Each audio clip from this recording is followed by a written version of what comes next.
현대를 가리켜서 의미를 상실한 세대라 이렇게 말을 합니다. 동시에 또 오늘날은 그 물질적인 풍요가 넘쳐납니다. 그래서 우리가 우리의 삶에 먹을 것과 그리고 입을 것이 풍성합니다.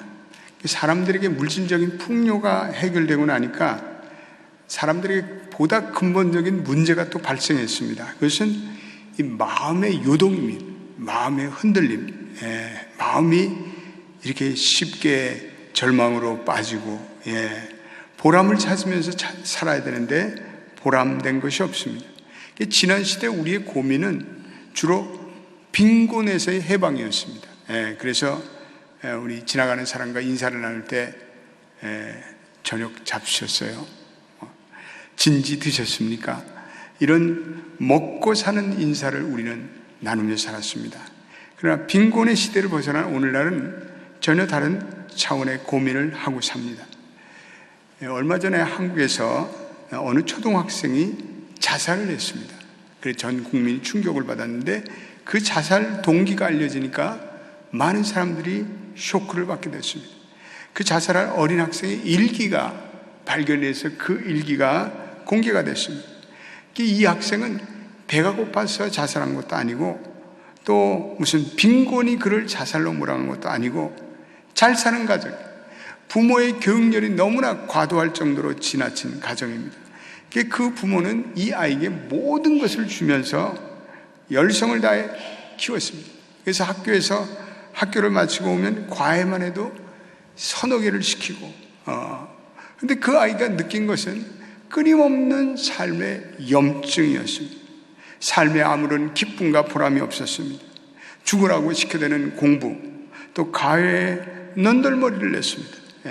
성취 위주로 자기의 능력을 평가하는 학교와 선생님이 너무 싫었습니다. 그래서 집에 돌아와도 아무도 기다리지 않는 그 싸늘한 냉기가 도는 집 분위기에 그 소녀는 그만 절망하였습니다. 물질은 있었습니다. 풍요는 있었습니다. 그러나 이 아이는 무엇보다도 자기의 삶에 따뜻함을 주고 그리고 사랑을 주고 의미를 주는 어떤 감성적인 손길을 그리워하였습니다. 이 소녀는 그것이 견딜 수 없는 좌절이었어요. 그리고 고통과 슬픔이었습니다. 오늘 이 시대의 진정한 고민은 삶의 의미의 상실에 있습니다. 사람들이 삶의 보람을 잃어버렸습니다. 오늘 우리의 인생 왜 삶의 보람과 목적을 상실하고 살아갑니까? 그것은 단 하나 때문입니다. 그것은 우리의 생의 기절을 이루고 뿌리를 이루고 털을 이루고 있는 하나님을 잊어버리기 때문에 그렇습니다. 그래서 예레미야서는 생수의 근원 되시는 하나님을 잊어버렸다 말씀하고 있습니다. 하나님에 대한 예배를 잊어버렸습니다. 우리의 인생의 가장 근본적인 목적이 뭡니까? 웨스트 신앙 고백에서는 이것을 제1장 1절에 인생의 제일 목적이 무엇이냐? 그것은 하나님을 영화롭게 하고 하나님을 기쁘게 하는 것이다. 이렇게 말하고 있습니다. 여러분들은 이 고백이 추상적인 것처럼 들릴 수가 있습니다. 그러나 지극히 현실적인 얘기입니다. 작은 일이든지 큰 일이든지 우리가 하나님을 기쁘게 하고 영화롭게 하지 않고서는 우리의 생의 바른 목적을 우리는 도저히 발견할 수가 없습니다. 저는 지나간 목회를 하면서 수많은 사람들의 임종을 지켜보는 목사의 특권을 누리고 있습니다. 그런데 이 임종하시는 분들의 그 모습에 공통점이 하나 있는데 또 어떤 분들은 신앙도 받고 세례도 받았는데 그 임종이 되면은 당사자들이 매우 초조해합니다. 어떤 분들은 불안해합니다. 그 이유는 본인들이 내가 하나님을 만날 준비가 덜 돼 있다 이렇게 믿기 때문에 그렇습니다. 그래서 우리 나이 드신 어르신네들은 하나님을 만날 준비를 잘하고 사는 것이 매우 중요합니다.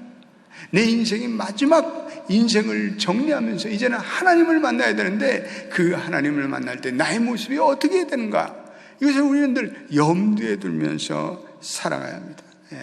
주님을 만날 준비가 완전치 못할 때 우리는 불안해지고 또한 초조해지는 것입니다. 세상에 나와서 이렇게 이룬 것 저렇게 이룬 것, 그 종말의 시점에 서면 아무것도 아니에요. nothing.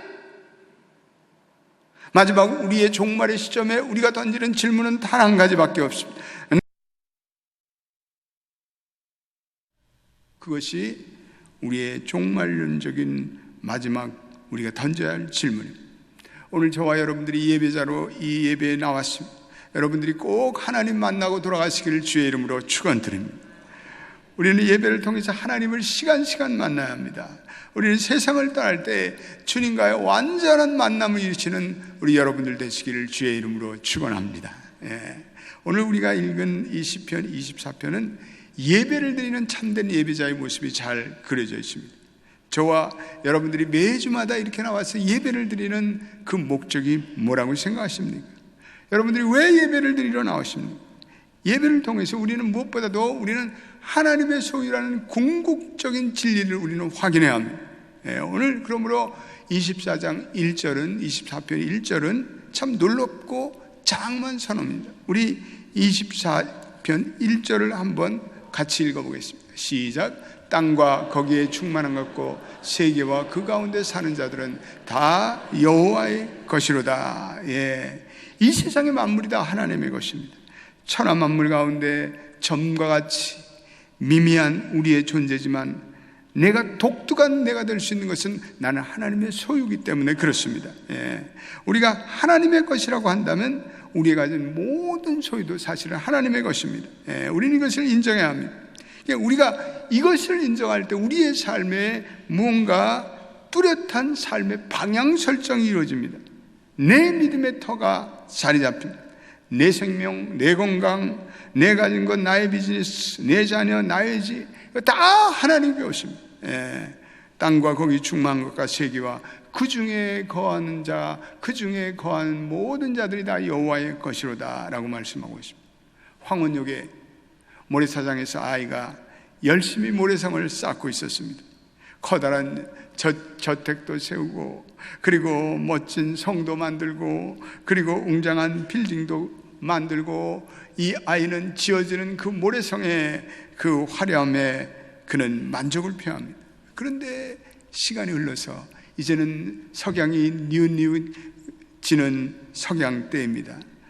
아이는 문득 엄마가 자기를 부르는 소리를 듣게 됩니다. 이제 집으로 돌아가자. 이제는 집에 돌아갈 시간이야. 그때 아이는 비로소 깨닫습니다. 이제는 집에 돌아갈 시간이 되었구나.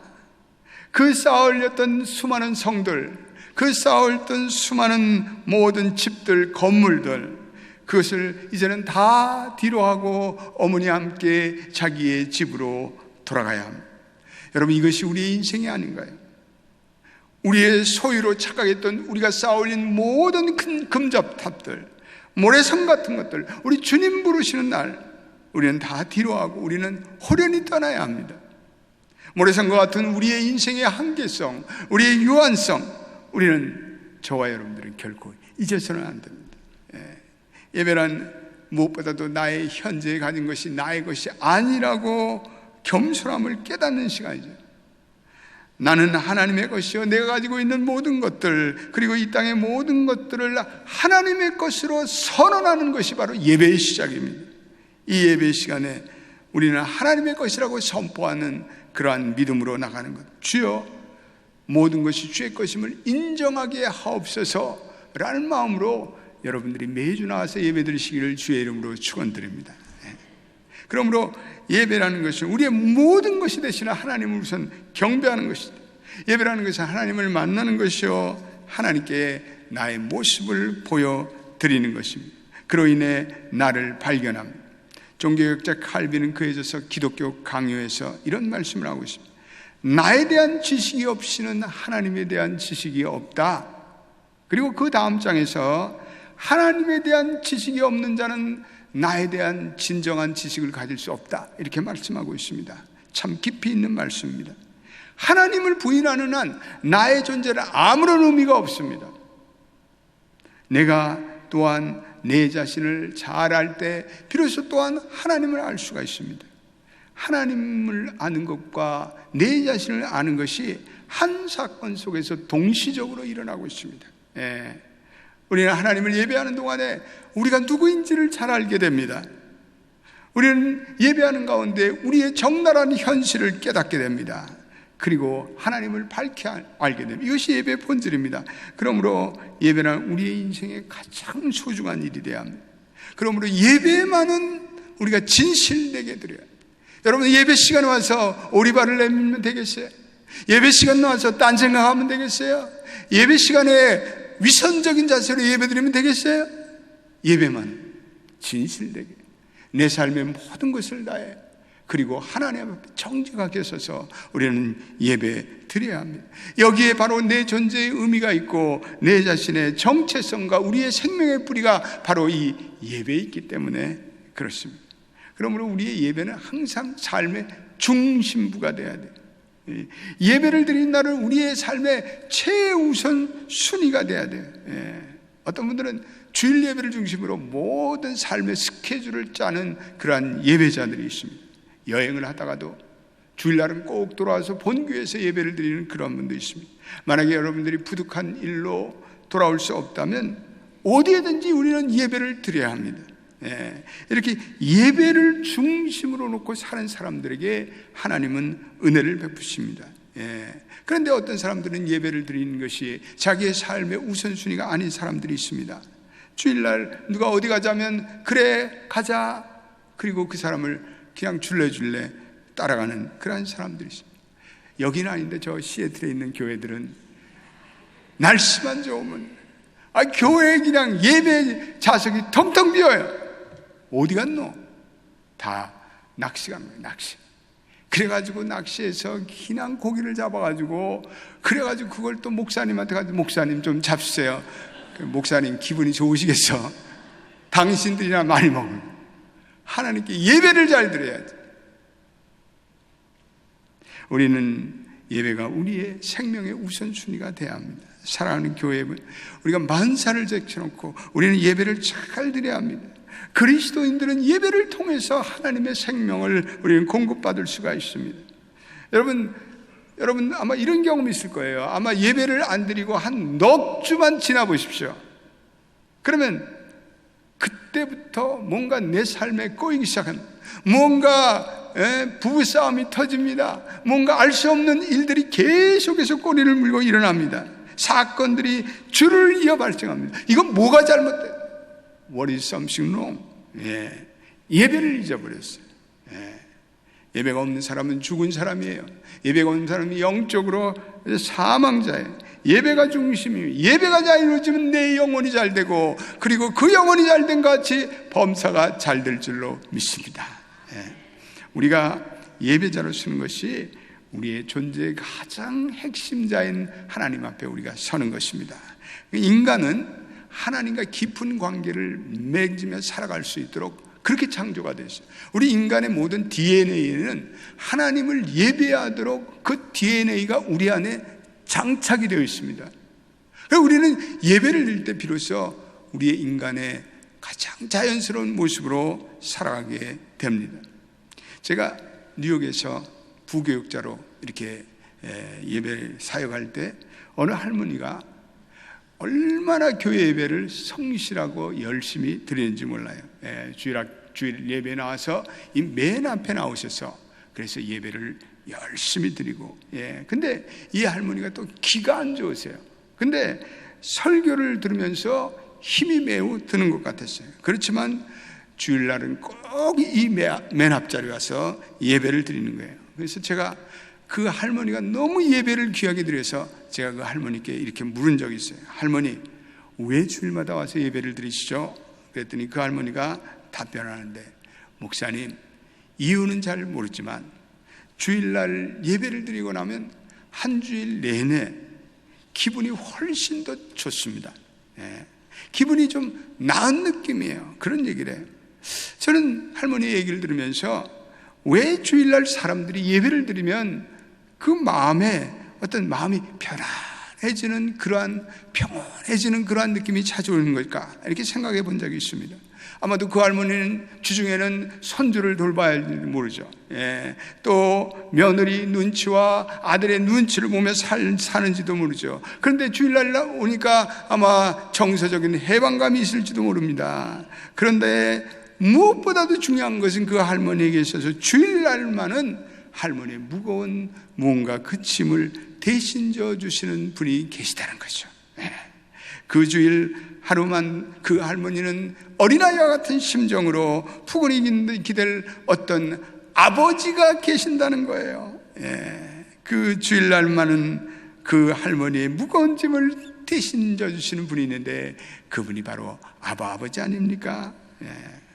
어느 기독교 심리학자는 그래서 이런 말을 했습니다. 매주 교회에 나간 사람은 예배를 통해서 그들 자신이 어린 아이와 같은 돌봄과 그리고 보살핌의 체험을 한다.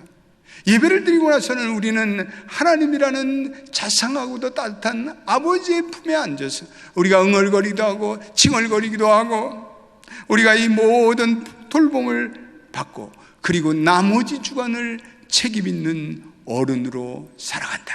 이렇게 규정을 하고 있습니다. 여러분, 그래서 예배란 중요한 거예요. 이 예배에 나와서 하나님 아버지 품에 안겨서 내가 가졌던 세상의 모든 짐들을 그분께 다 내려놓고 하나님께 칭얼거리도 하고 하나님께 짜증도 내고 하나님의 사랑도 받고 하나님의 돌봄도 받고, 이게 바로 예배예요. 우리는 예배를 통해서 그러한 은혜가 있게 되기를 주님의 이름으로 축원드립니다. 얼마 전에 어느 분이 교회에 오셔서 제 사무실에 오셔서 자기 겪는 고통과 눈물을 저하고 나누셨습니다. 자기는 신앙생활 이제 처음 해서 그런 거 저런 건 잘 모르지만 그래도 이 너무나 고달프고 그리고 괴로운 자기의 삶의 현실에서 주일날 교회에 와서 예배에 앉아있는 그 시간이면 왠지 마음이 편안해진다는 거예요. 우리의 삶이 때때로 혼란스럽고 또한 뒤죽박죽되는 무질서를 경험하는 시간이 많습니다. 우리는 그럴 때 우리의 삶의 이러한 심적인 동요와 그리고 소요에서 벗어나고 싶은 간절한 마음이 생깁니다. 우리들이 이 세상에 살면서 다툼이 있죠. 우리들이 이 세상에 살면서 분열이 있죠. 때때로 무질서가 있죠. 그럴 때 좀 이 복잡한 나의 심사를 좀 정리하자고, 좀 차분한 삶을 살 수 없을까, 이런 생각들을 하고, 우리의 마음을 잘 추스리고 또한 우리의 내면이 잘 정정되는, 우리는 그런 어떤 질서의 삶이 필요한데 바로 예배라는 것이 바로 그런 것입니다. 우리 예배를 통해서 뒤죽박죽이 되고 엉망진창이 된 우리의 내면의 삶의 질서를 잡는 것이 예배인 줄로 믿게 되시기를 바랍니다. 예배에 나와서 우리는 차분한 마음이 되고, 우리 예배에 나와서 우리의 당면한 현실을 보는 것이 아니라 영혼의 시각에서 우리의 인생을 조명하며 내가 지금 살아가는 이 삶이 잘 되어 있는가 잘못되어 있는가 한번 인생의 브레이크를 걸고 그리고 하나님의 음성을 듣는 것이 바로 예배입니다. 여자분들이 종종 동그란 수틀에 팽팽히 담긴 천유에 술을 놓는 모습을 보게 됩니다. 우리도 마찬가지죠. 뭔가 견고하게 우리를 당겨주는, 우리를 폴링하는 그러한 견고한 인생의 질서의 틀이 필요해요. 의미의 틀이 필요해요. 우리의 삶이 뭔가 잘못되고 뭔가 우리의 삶이 느슨해질 때 우리를 당겨주고 팽팽하게 만들고 질서를 만들어주는 우리의 삶의 틀, 그게 바로 예배입니다. 할렐루야. 예배를 드리고 나서 우리는 다시 우리의 삶에 팽팽한 그런 삶의 충실한 그런 삶의 팽팽한 강력히 우리를 당겨주는 무언가 틀이 필요한 것. 예배라는 것은 바로 그리스도인들에게 어떠한 일종의 삶의 견고한 틀이죠. 우리가 삶에 이러한 모든 것이 느슨해질 때가 있어요. 무질서할 때가 있어요. 그럴 때 우리에게 팽팽한 삶의 충만한 그리고 질서를 세워주는 것, 새로운 삶의 각을 세워주는 것, 다 예배를 통해서 찾아오는 거예요. 그래서 예배를 통해서 우리는 다시 한번 질서를 찾고 우리의 삶의 팽팽한 긴장을 우리가 다시 한번 세우고 삶의 각을 세우고 그리고 주중에서 또한 하나님께 영광 돌리는 여러분 되시기를 주님의 이름으로 축원드립니다. 우리는 예배를 통해 인생의 삶의 정의와 그리고 의미와 하나님이 어떻게 우리를 창조하셨고 그리고 왜 우리가 이 땅에 살아가는지, 우리는 어디서 왔다 어디로 가는 존재인지, 그리고 우리가 전국적으로 걸어야 할 그 길이 어떠한 길인지 우리는 비로소 예배를 통해서 이 모든 해답을 얻고, 그리고 삶의 방향성을 찾고, 그리고 삶의 기초를 찾고, 우리는 차분해진 마음과 명확히 초점 맞춰진 마음으로 우리는 세상을 향해서 다시 나가는 것입니다. 2절도 우리 한번 읽어보겠습니다. 귀한 말씀입니다. 시작. 여호와께서 그 터를 바다 위에 세우시며 강들 위에 건설하셨도다.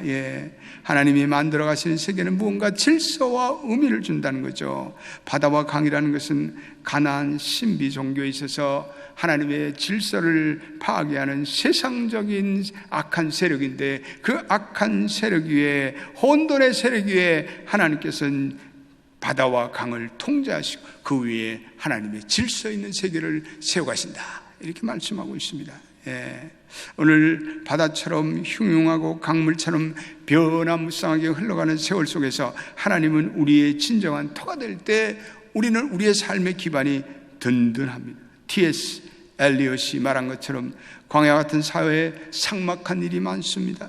인공도시의 살벌한 문명에 살아가는 우리는 하나님의 소유이기 때문에 두려울 것이 없다, 그는 고백하고 있습니다.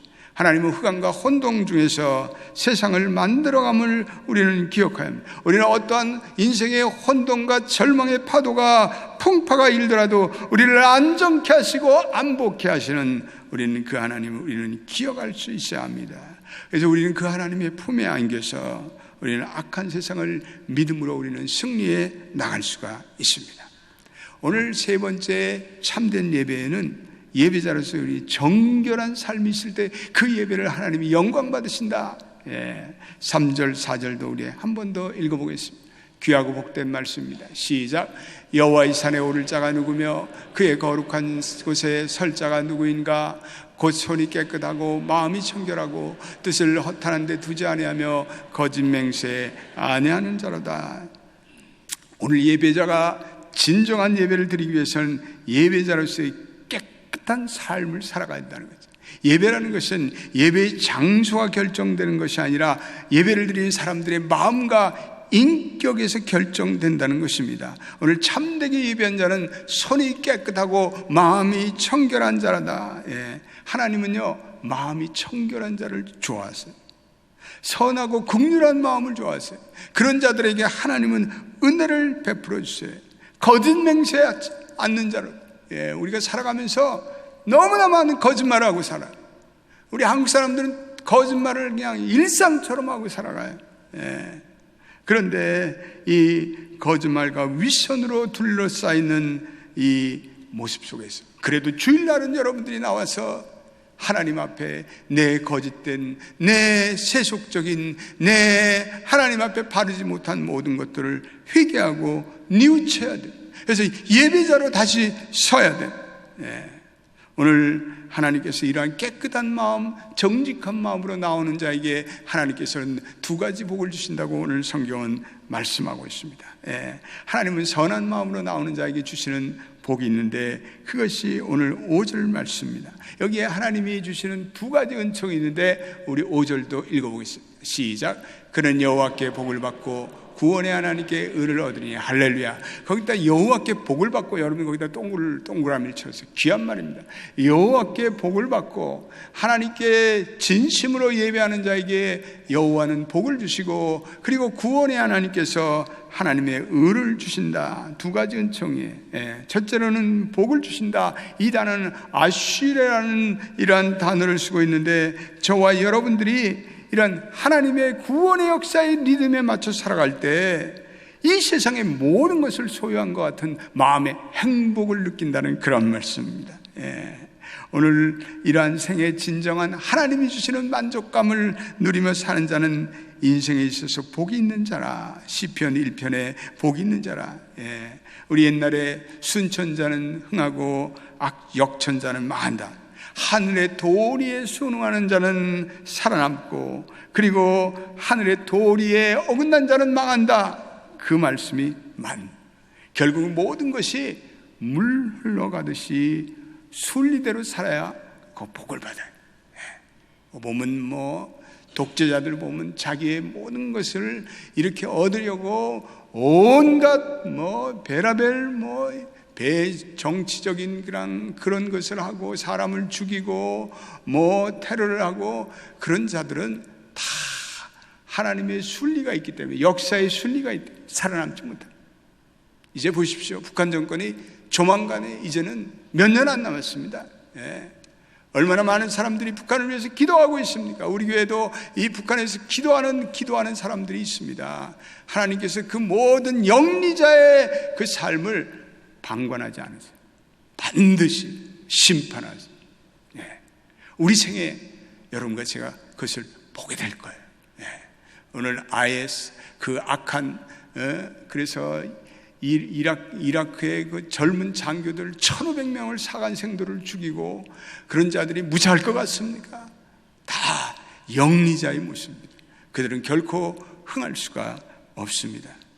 또 하나님의 복은 이 베레카의 복, 여호와 하나님께서 이제는 도성인신하셔서 우리에게 하나님의 아들로서, 독생자로서 우리를 위해 피를 흘리고, 우리가 그 피의 은혜를 믿고 고백할 때마다 우리는 하나님의 자녀가 되고 언약적인 관계를, 그래서 우리의 생명이 영원한 생명으로 확장되고, 우리는 구속과 그리고 재림의 확신을 가지고 살아가는 것, 그런 베레카의 축복을 말합니다.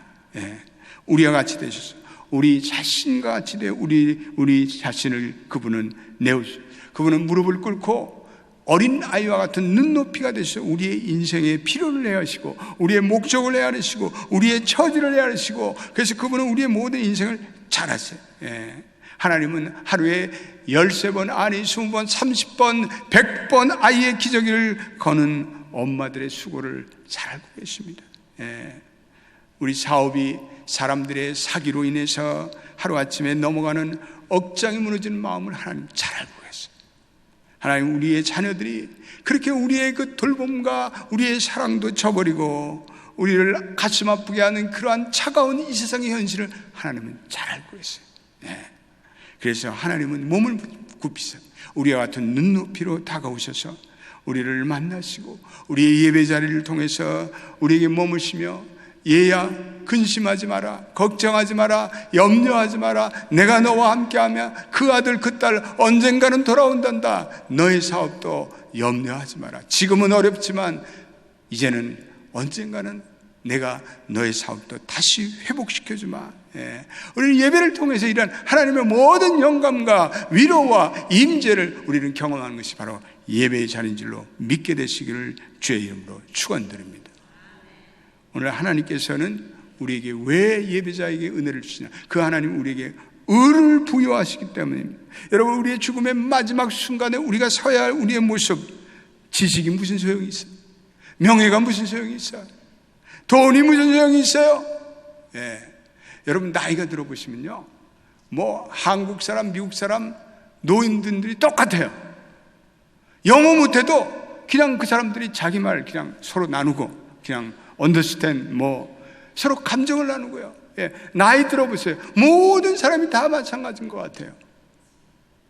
우리의 가졌던 모든 재산, 명예, 그런 것들이 우리가 마지막 순간에 무슨 의미가 있겠어요? 우리는 오직 한 가지 질문 앞에 서는데, 내가 하나님 앞에 어떤 모습으로 쓸 것인가? 그때 우리에게 필요한 것은 오로지 하나님의 의, 그리스도의 의 외에는 아무것도 필요가 없습니다. 하나님이 나를 인정해 주시면 그것으로 오케이, 그것으로 만사 오케이예요. 하나님이 나를 인정해 주신데 우리는 무엇이 두렵겠어요? 우리는 무엇을 걱정하겠어요? 내가 의롭게 살아왔나? 우리는 돌이켜 회개하게 됩니다. 나의 의가 침해될 때 나의 존재를 상실하는 아픔을 느낍니다. 그러나 하나님 앞에 참된 예배자로 서는 자들에게 이 의를 주신다는 거예요. 하나님이 인정하시는 의. 다른 사람은 나를 안 알아줘도 I don't care, 개념치 않아요. 다른 사람들이 물고 나를 흐트러도, 나를 중상모략해도 상관없어요. 나는 하나님 앞에 진실될 뿐이에요. 하나님이 주시는 의를 가지고 사는 사람들, 이러한 믿음의 확신을 가지고 살아갑니다. 할렐루야.